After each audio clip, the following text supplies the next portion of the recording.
What's up everybody, welcome back to DoubleT Gaming. Hope everyone is having a great day today, and on this day we're going to be doing a quick update on the Turtle WoW versus Blizzard lawsuit situation.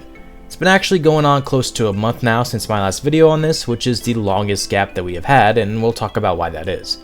Now I won't spend too much time on the intro here, but as always, just a quick disclaimer, I am not a lawyer. I do not have any insider information on this case at all. I am reading everything as it becomes available on the public court docket, which anyone can subscribe to and get email notifications whenever a new document has been filed. I do my best to explain things to the best of my ability based on my own research. But anyway, let's go ahead and get into it, and let's just do a quick refresh on where we left off in the last video. So at this point, it has been confirmed with the court documents, specifically the ex-party application Blizzard put in, that Shayna, aka Torta, had deleted all social media and any accounts related to Turtle WoW that she personally ran, specifically her Discord and GitHub accounts. Judge Steve Kim also had granted Blizzard's request for that ex-party application despite Josiah Zimmer's opposition to it. What this means exactly is that Blizzard was granted permission to issue third-party subpoenas to the following platforms, being Google, YouTube, X or Twitter, Reddit, PayPal, Payment Wall, Namecheap, Meta platforms like Instagram,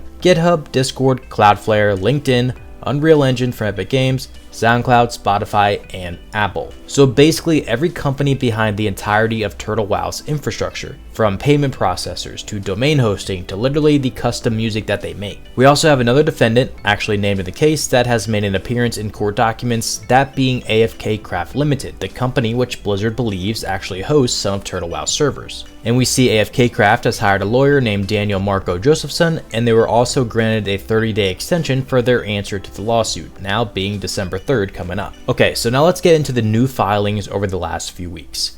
On October 31st, Eric Hauser, aka Shagu, a huge piece of add-on development for Turtle WoW, was officially named in the lawsuit and filed a waiver of service using the same lawyer that Zimmer has, being Frederick M. Douglas, meaning that he has officially received the lawsuit papers, and he is believed to be based out of Germany. So if you don't know, like I said, Shagu wasn't really a direct member of the Turtle WoW team it seems. He was more the main guy when it came to add-on development for the 1.12 client and other older versions of WoW, including TBC or Wrath. He officially put out a statement back in June saying he was stepping away from Turtle as well as just add-on development in general. But then, after the lawsuit dropped in late August, put out an official statement saying he never worked for Turtle WoW and was never part of their team, just that he developed open source add-ons for private servers. And all he did was make adjustments to the 1.12 client add-ons at the request of players from Turtle to make it even more compatible with their server specifically. So kind of pivoting for a second from the filings, is it really right that Shagu is a target of this lawsuit specifically?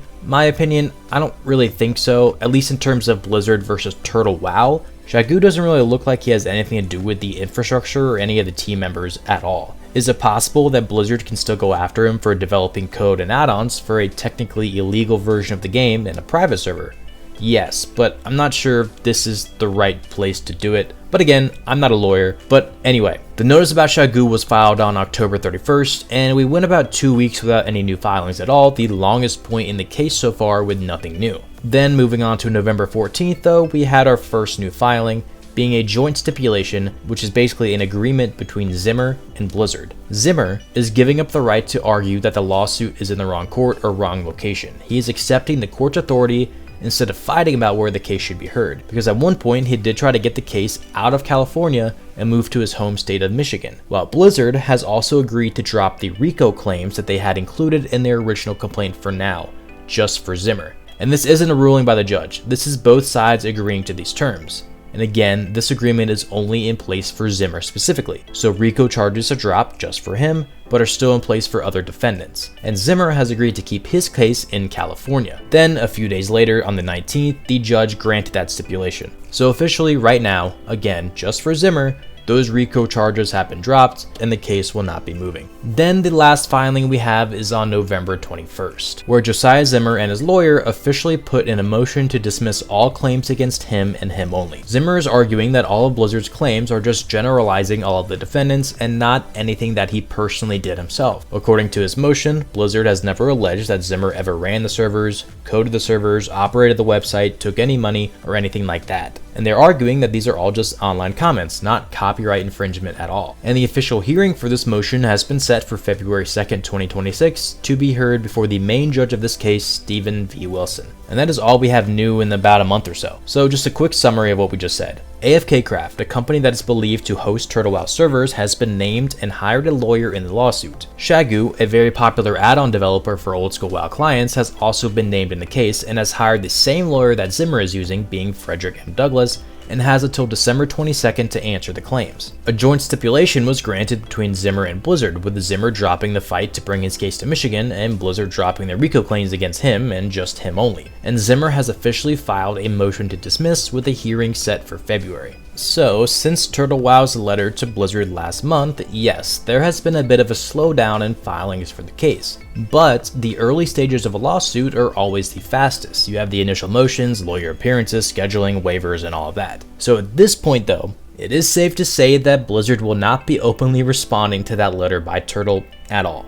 And probably 99% of people didn't think they would anyway. Now on the Blizzard front, everything has been quiet, of course, in terms of Classic Plus. We've had a few PTR builds pop up in the vanilla world here and there that maybe have gotten people a little bit hyped up, and we did have the launch of the Titan Forge realms in China, which seemed to be at this point kind of a glorified type Wrath server. But other than that, and the fact that TBC Anniversary will be launching soon, in terms of old school content or anything plus, we have nothing. And most likely we'll have to wait until BlizzCon for any type of announcement about it. For Turtle WoW, they have been moving on as always. Ambershire has moved into phase 3, bringing in a load of custom content, and they are still active on Twitter, posting a few times a week. And there's been no official statement or announcement at all about the lawsuit since that letter. But at least at this point for the lawsuit, we do have a few dates set, and Blizzard is still most likely trying to get subpoenas served or papers served to defendants. So maybe in the next few weeks we'll have some more news. But anyway, let me know down in the comments where you guys stand with the lawsuit. Do you guys feel bad for Shagu at all, or just feel like he shouldn't be included on this list for these specific charges? But don't forget to leave a like and hit that sub button to stay up to date on this lawsuit. Thank you guys for watching. This is DoubleT Gaming, and I'll see you guys in the next video.